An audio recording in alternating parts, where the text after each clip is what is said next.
Bien. Lo que vamos a ver el día de hoy es la ilustración. Ya a continuación del tema de la colonia y el análisis que hemos hecho en cuanto a sociedad, de hecho el último trabajo que hicimos previo al receso fue esto de un análisis de fuentes. Estos textos que saqué, que coloqué en esa guía, están todos en su libro de clase de este año, ¿ya? Los saqué porque lo ocupaba como ejemplo, como fuentes históricas para hacer preguntas parecidas a las que aparecían ahí. La idea de eso era que nosotros fuéramos aprendiendo, ustedes ya van en octavo, el próximo año van a estar en la media, y es importante que vayan un poco aprendiendo a trabajar como se trabaja un poco en la enseñanza media, sobre todo en lo que el tema que es historia, ¿ya? En historia van a trabajar mucho lo que es el análisis de fuentes, el análisis de textos, de fotografía, y el análisis tiene un proceso científico en el cual uno observa, analiza, anota, ¿cierto? Y lo asocia con lo que hemos visto en clases principalmente. Por ahí estuve viendo algunos trabajos donde había un análisis bien, súper bien hecho. Otras personas que generaban un análisis previo un poquito más simple, pero en general bien, ¿ya? Pero eso habla un poco del trabajo que llevamos el año pasado cuando hacíamos lenguaje, ¿cierto? Y hablamos este tema de los ensayos, ¿se acuerdan que analizamos hartos textos, incluso los capítulos de la serie de terror, todo ese tema? Que pareciera que ha rendido sus frutos. Muy bien eso, bien ahí muchachos. Eh, la ilustración, conjunto de cambios culturales, ¿ok? La ilustración va a ser un poco un quiebre intelectual en la época de la colonia. Partimos el año viendo desde la época en que se acaba la Edad Media, empieza la Edad Moderna, surge este antropocentrismo en el cual el hombre es el centro ahora del mundo, de sí mismo, de la razón, donde el hombre ahora ya no le da una explicación religiosa o metafórica, por así decirlo, a las cosas que ocurren a su alrededor, sino que ahora busca una explicación científica. Y esa explicación científica se basa en la razón. Es lo mismo que acabo de mencionar a través del análisis, ¿ya? Eh, para que yo tenga que llegar a un razonamiento, para que yo tenga que llegar a una conclusión razonable, algo que sea difícil de discutir, tengo que haber analizado, tengo que haber observado todo lo que voy a hablar, ¿cierto? Es por eso que la ilustración nace como un movimiento o una corriente intelectual, filosófica, que va a empezar a opinar un poco sobre el tema de la política. El tema de la política relacionado a los reyes, el tema de la política relacionado al absolutismo, a los regímenes coloniales, ¿ya? A todo lo que es este problema del monopolio que va a formar España, etcétera. Conjunto de cambios culturales, sociales, económicos y políticos. Ya en todos esos temas se va a meter.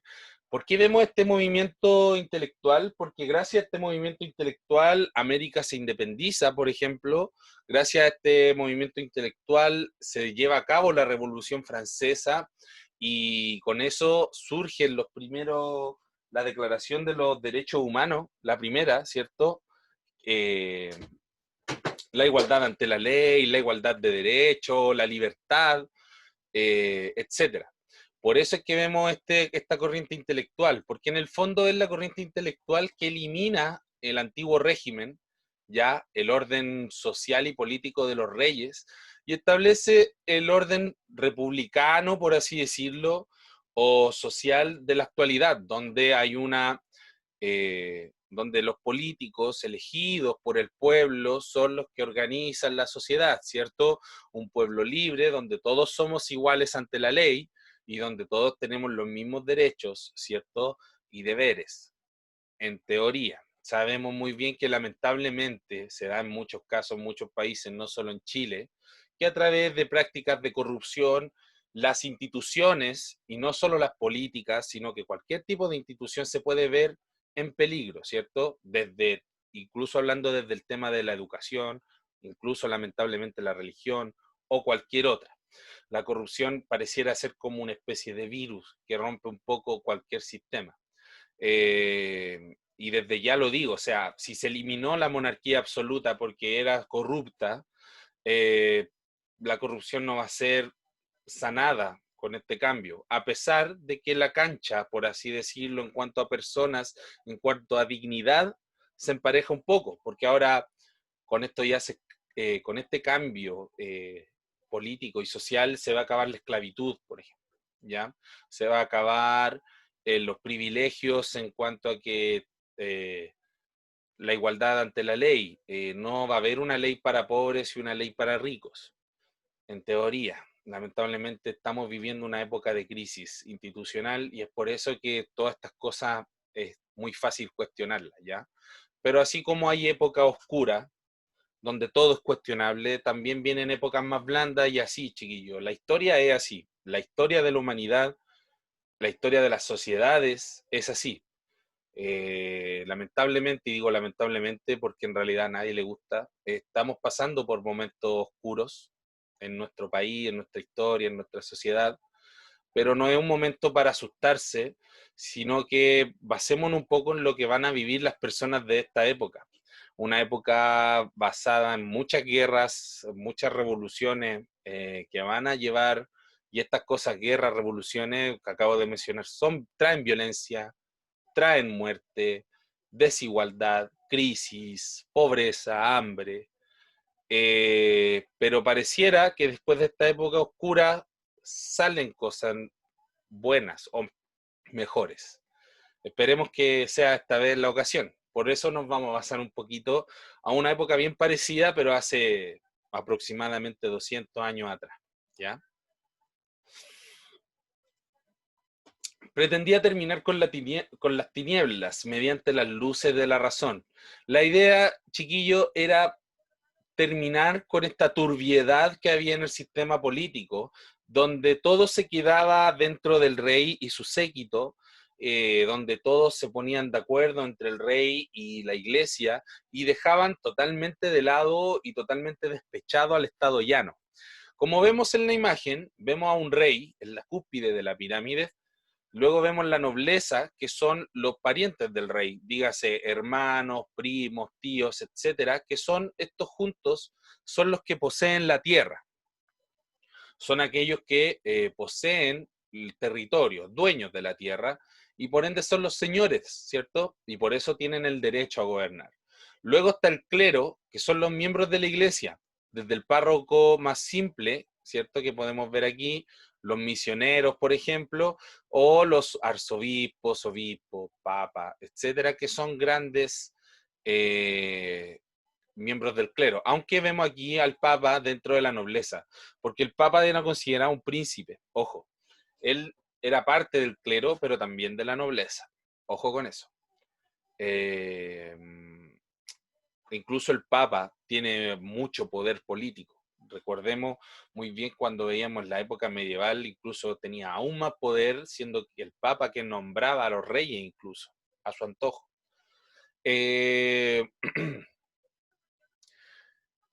Estos sectores, como vemos aquí, hay una división en negro muy evidente en lo que es la pirámide, y es porque estos tres sectores son el sector privilegiado, ¿ya? Versus el estado llano. ¿Quién componía el estado llano?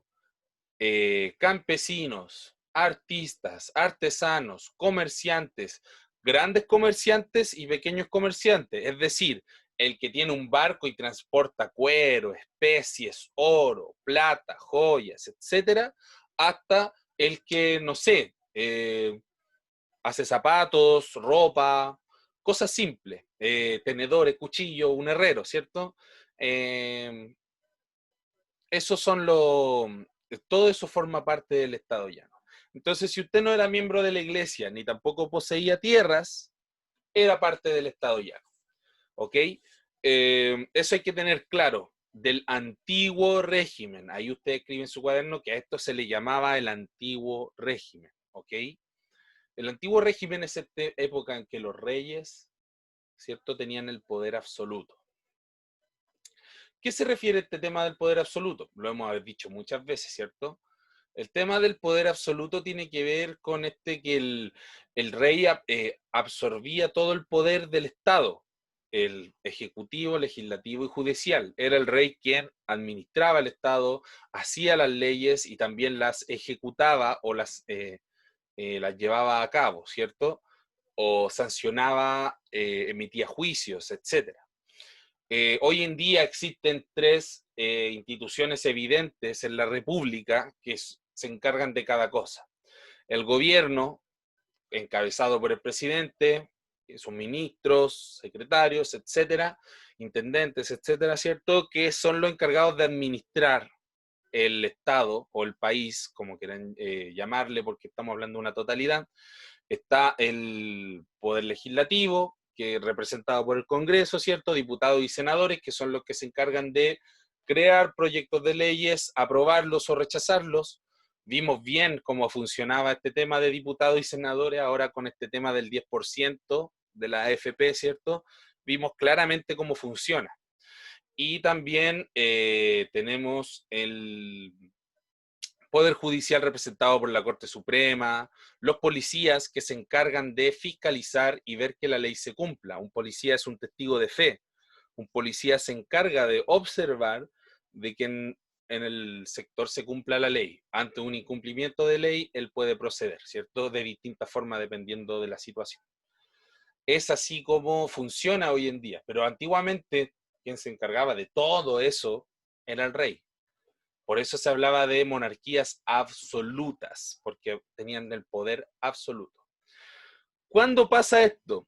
Abarcó un periodo desde fines del siglo XVIII hasta el inicio de la Revolución Francesa. ¿Por qué se marca la Revolución Francesa como el final? Porque es cuando ya la ilustración deja de ser una idea, deja de ser una ilustración. La idea de ilustración, como muestra la imagen, es una ampolleta, ¿cierto? Una luz, ilustra, ilumina. Es una idea. Como cuando vemos los monitos, ¿cierto? Cuando usted veía los monitos o ve los monitos, yo todavía veo monitos a veces.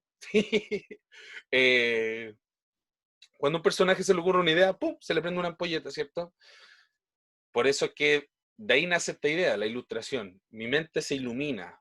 eh, Llega a esta idea de razonar, gobernar a través de la razón, gobernar a través de métodos razonables. ¿Por qué? Porque ellos criticaban mucho la visceralidad, por así decirlo, de la forma de gobernar de los reyes, un poco de que los reyes eran un poco caprichosos o viscerales a la hora de gobernar. ¿Qué quiere decir esto? Que tomaban decisiones desde la guata, ya desde las pasiones, desde el egoísmo, desde el ego, desde la persona, y no como un líder, no pensando con la cabeza fría, como se diría, ¿cierto? Esto critica claramente la ilustración y lleva a cabo de que es necesario de que se gobierne a través de la razón, ¿ya? A través de la neutralidad, de la objetividad, ¿cierto? Recordemos bien los conceptos de objetivo y subjetivo. Lo objetivo es algo que es real, ¿ya? Yo no puedo decir que no existe, que es mentira. En cambio, lo subjetivo es mi opinión, mi idea. Las noticias tratan de ser lo más objetivas posibles. Por eso es que cuando vemos noticias, no dice, por ejemplo, perdón el ejemplo, pero accidente automovilístico, muere niño rubio, bien bonito. No, pues no dice eso, ¿cierto? Dice muere joven de 25 años, eh, bla, bla, bla. Nada más. Con suerte, ¿cierto? Porque trata de ser lo más objetivo posible. No puede dar la opinión. Es lo mismo que yo haciendo clases. Un profesor que entrega la información no puede ser subjetivo. Yo no les puedo decir, oye, sí, si los reyes eran buenos, deberíamos volver a la época de los reyes, porque ahora, no sé, cualquier cuestión, ¿cierto? No, no se puede hacer, a menos que yo lo mencione, chiquillo, y yo lo he hecho a veces en clases, ¿cierto? Yo le he dicho, chiquillo, esta es mi opinión, yo pienso que bla, bla, bla, bla, bla. Pero cuando yo hablo de las clases, sobre todo en historia, que es un tema que uno habla de política, sociedad, etcétera, hay que tratar de ser lo más objetivo posible.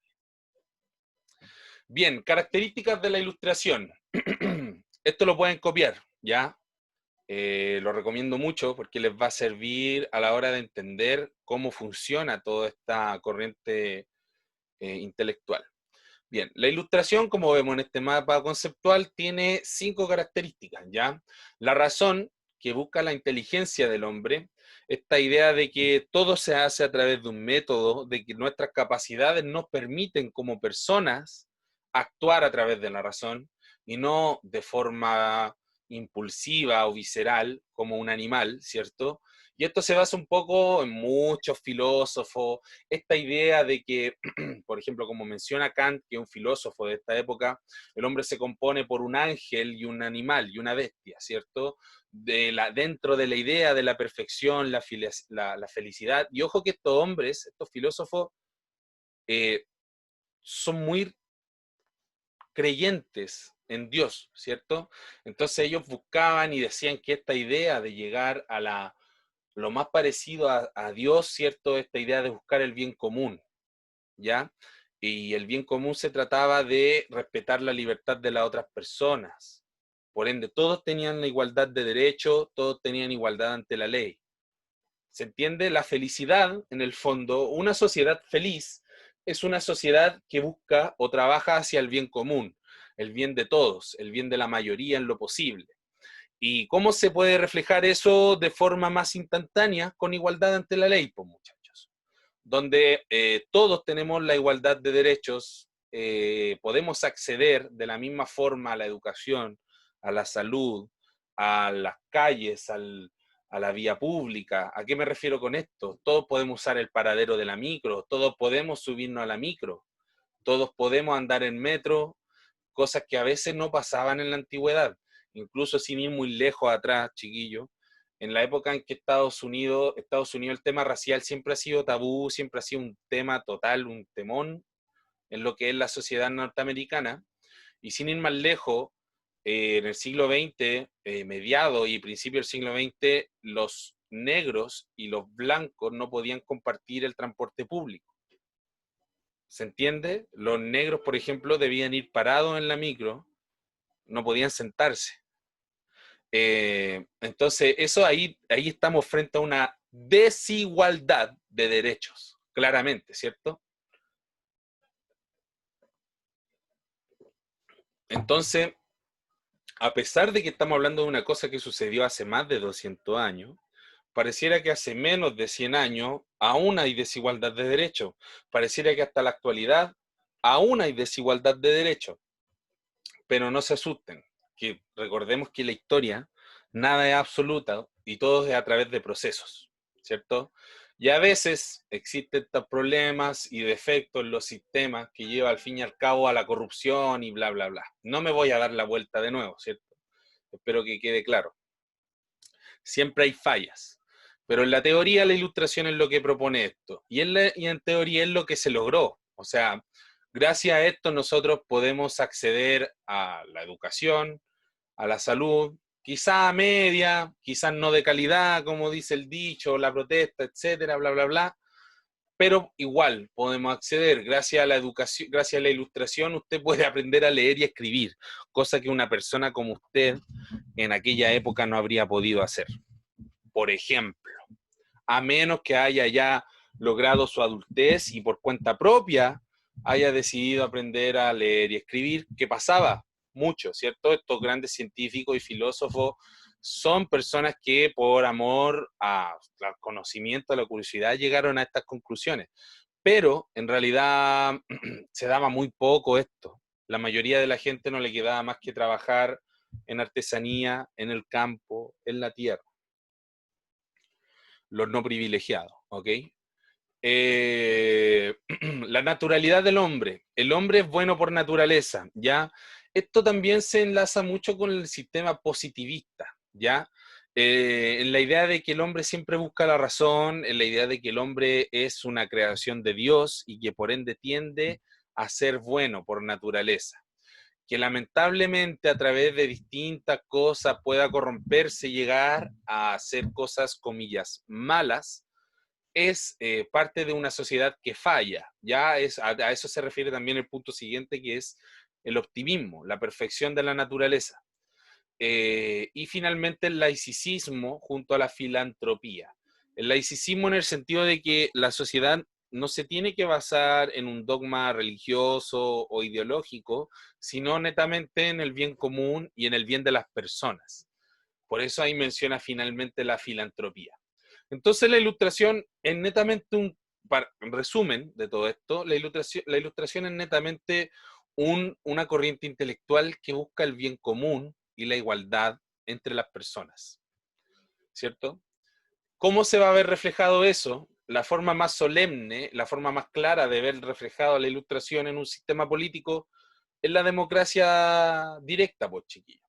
La democracia que se vive hoy en día en la mayoría de los países, sobre todo en Occidente, ¿cierto? Occidente, dígase Europa, América, eh, etcétera, ¿cierto? Hay democracia en todo el mundo, pero hay excepciones. Nosotros vivimos en una democracia directa donde cada 4 años elegimos nuestros presidentes, senadores, diputados, alcaldes, consejeros regionales, concejales, ¿cierto? Elegimos varios cargos públicos. Vivimos una democracia bastante directa, bastante clara. Pero con otros problemas como en que los partidos políticos son pocos, son los mismos de siempre, hay una especie de candadito cerradito donde no se permite ingresar a nuevas ideas, pero eso ya es un tema interno. En la teoría, como vemos aquí, está bien. Momentos de crisis, momentos buenos, momentos de crisis, momentos buenos.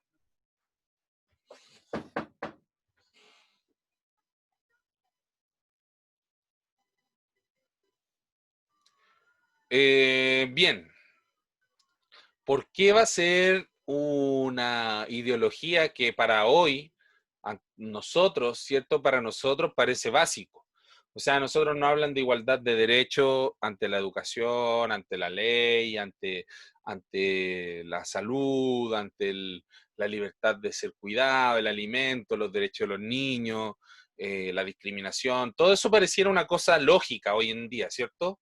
Pareciera lógico para nosotros, en nuestra sociedad, en nuestra idea, en nuestras mentes, pareciera lógico que estas cosas se tienen que acabar y que son reprochables. Pero para esta época, donde, recordemos, ¿qué pasaba en Chile? ¿Qué pasaba en América? Había un régimen colonial, donde en el régimen colonial el estatus social se basaba en tu raza, en tu etnia, donde claramente el origen de donde venías tú, eh, si eras indígena, si eras criollo, si eras peninsular o si eras negro, si eras sambo, etcétera, eso marcaba cómo ibas a ser tratado en la sociedad.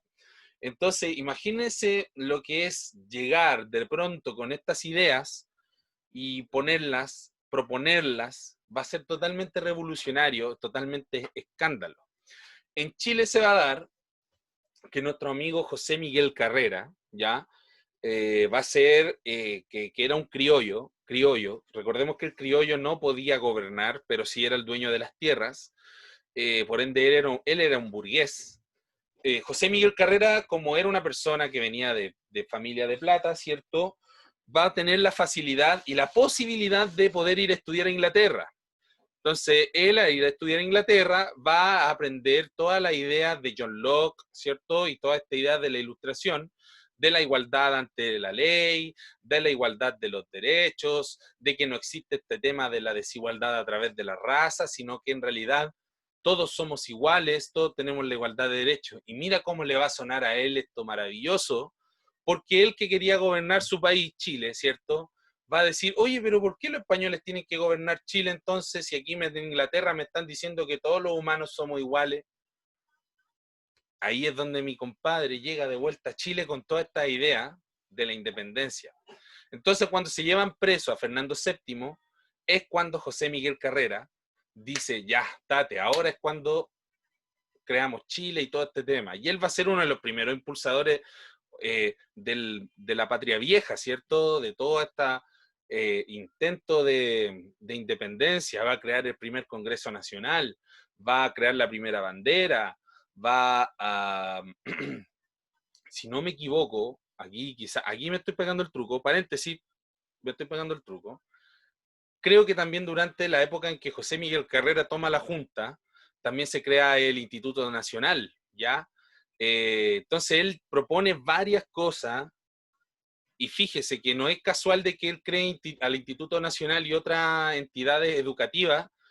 ¿Por qué? Porque todos tienen derecho a la educación, pues chiquillos. O sea, al crear más colegios, ¿qué él está haciendo? Está garantizando que muchas más personas puedan tener acceso a la educación. En ese tiempo aprender a leer y escribir era un privilegio. Para usted hoy día a los 6 años saben leer y escribir y la mamá le aplaude, bravo, el niñito aprendió a escribir su nombre. Pero chiquillos, en esa época era un privilegio saber leer y escribir. De hecho, Profe, dígame, ¿puedes subir un poquito? subo inmediatamente. Discúlpeme, disculpe. Ahí está. Entonces, como les mencionaba, ahí tenemos claro el ejemplo, más o menos lo que pasa en Chile, ¿ya? Y eso va a pasar en la mayoría de los países de América Latina y va a pasar también en Europa, en Francia y en otros países donde se va a optar por eliminar este régimen de los reyes absolutistas y a través de la ilustración proponer una democracia, una república. Por ejemplo, en Inglaterra no tuvieron para qué matar al rey o a la reina, ¿cierto? En Inglaterra todavía existen los reyes, ¿cierto? Pero existe también la figura del primer ministro. ¿Por qué? Porque en Inglaterra se vive lo que se le llama una monarquía parlamentaria. ¿Qué quiere decir eso? Que la reina Isabel se encarga de muchas cosas del Estado, pero en lo que tiene que ver con diplomacia, administración económica, etcétera, se encarga el primer ministro. Y el primer ministro es el primer representante del Congreso. O sea, Inglaterra se rige de dos pilares, la reina y el primer ministro. Gracias, profe. De nada, para que vayan tomando en cuenta de que no todas las repúblicas ni no todas las democracias son iguales. En España el rey también existe y existe también un primer mandatario. Ya también se comparten las funciones ejecutivas en esos países, pero ya no el rey el que decide, por ejemplo, la reina Isabel no toma los juicios. Ya hay un juzgado en Inglaterra que es famoso, incluso nosotros los conocemos porque ocupan estas pelucas blancas, estas túnicas negras, pum, y con el martillo, ¿cierto? Que son desde allá. Entonces queda claro de que el rey retrocede y entrega sus poderes y se encarga netamente de algunos asuntos. En estos casos, en Francia, el rey le cortaron la cabeza, entonces no pasó lo mismo.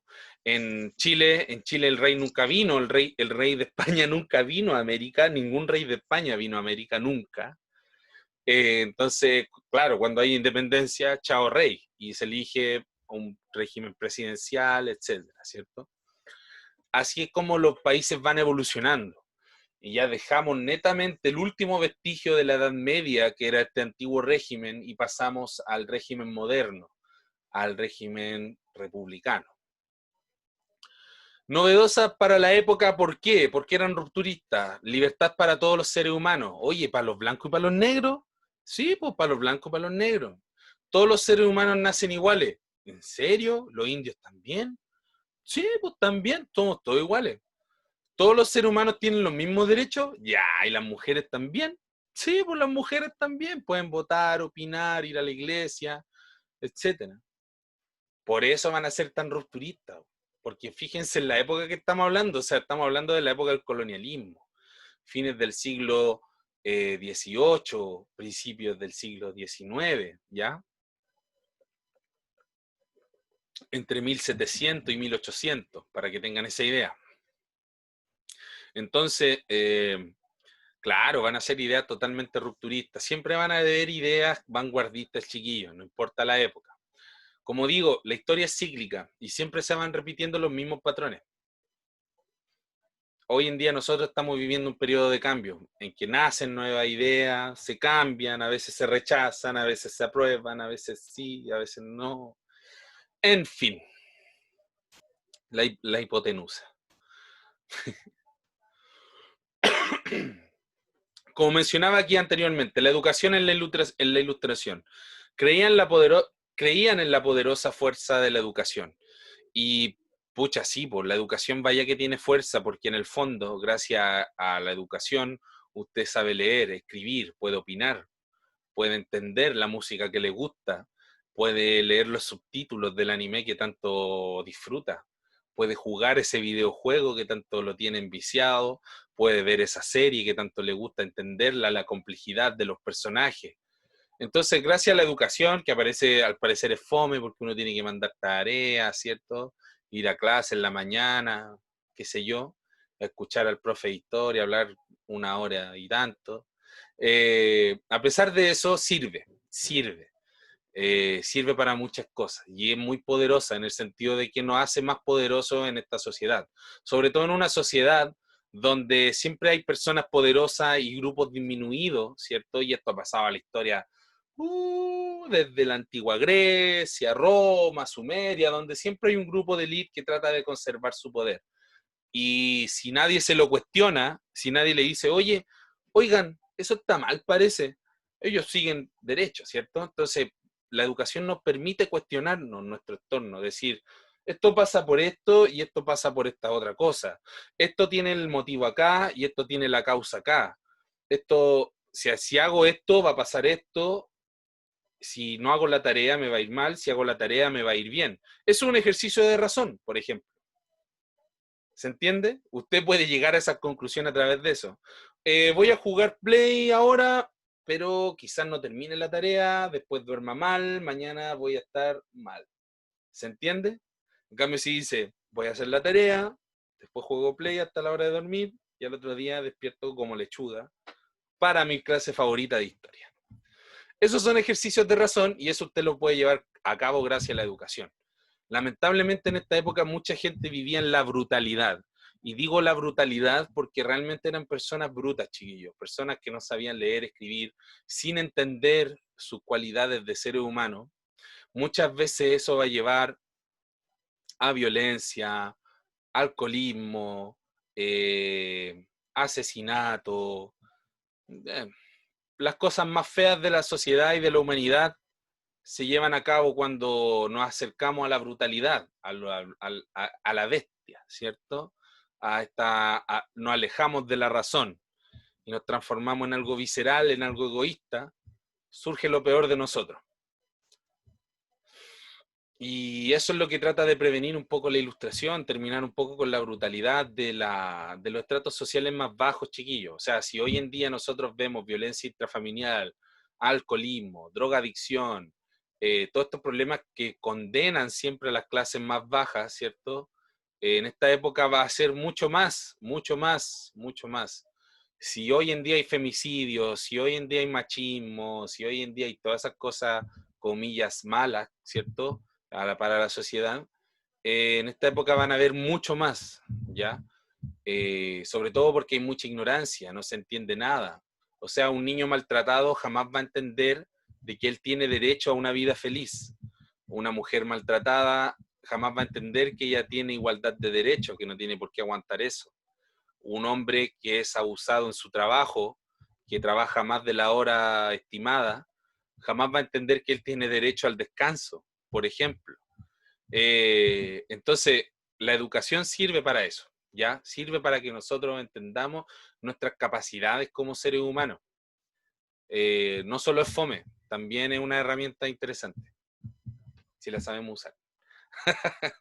Al formar un nuevo hombre, transformarían el mundo, como dice ahí. Se eliminarían los prejuicios y la maldad y la ignorancia. Hoy en día existe la maldad, existe la ignorancia, pero en menor medida. La idea de que ustedes estén aquí, en este momento, en esta clase, es para que eso siga disminuyendo. Yo sé que ustedes son personas buenas. Todos caemos en cosas malas y todos hacemos cosas malas de repente y a veces en nuestra vida, pero es parte de la vida y parte de entender que todos cometemos errores y que no se deben volver a cometer nomás. Ahora, si yo vuelvo a cometer esos errores, claramente ahí no hubo una razón, no hubo un proceso de razonamiento, si yo vuelvo a caer en el mismo error una y otra vez. Aprendiendo a pensar. Esa es la clase de hoy. Aprendiendo a pensar. Para eso tienen el cerebro, chiquillos. Para eso, para eso. Bien, ¿quién eran los grandes representantes de este movimiento? Voltaire, ¿cierto? Que vivió en el siglo XVIII, ¿ya? Gran pensador de la libertad y la paz que presentan los conceptos de la sociedad humana. Juan Jacobo Rousseau, ¿ya? O Jean Jacob, ¿cierto? Defendía la libertad individual y odiaba la maldad de la civilización. Y Charles Montesquieu, pensador político que introduce la teoría del Estado.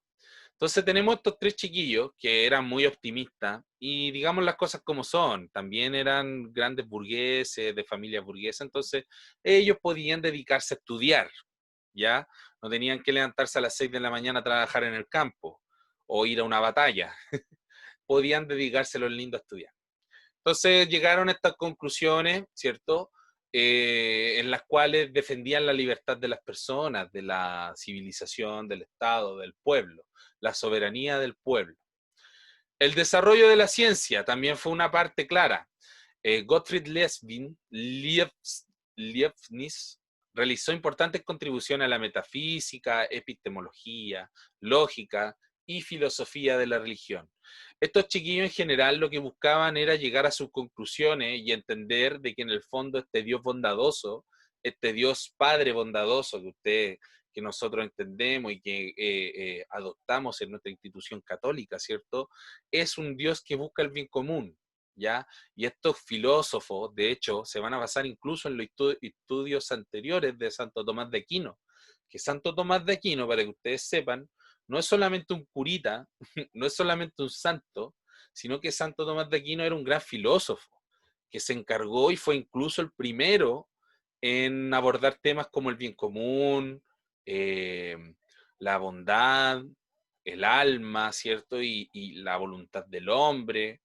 Es un precursor de todo esto, ¿ya? Es por eso que también la orden tomasina se encarga tanto de colegio, universidad, incluso, ¿cierto? Y está involucrada en el rubro de la educación, por el mismo nombre que lleva, de Santo Tomás de Aquino. Consideró que el tiempo y el espacio son relativos y no absolutos. ¡Wow! Estamos adelantados a la época aquí. Bien ahí, bien ahí. Desarrollo en la química. Esto es importante. Científico Joseph Priestley, científico, teólogo, filósofo y educador y teórico político. Descubrió el oxígeno. Entonces se dan cuenta que muchos de estos chiquillos llegan a través de sus conclusiones, a través de la observación y el método científico. Las artes se desarrolla la arquitectura, en Francia por el Rococó, que fueron grandes, ¿cómo se llama? Muestras de la época.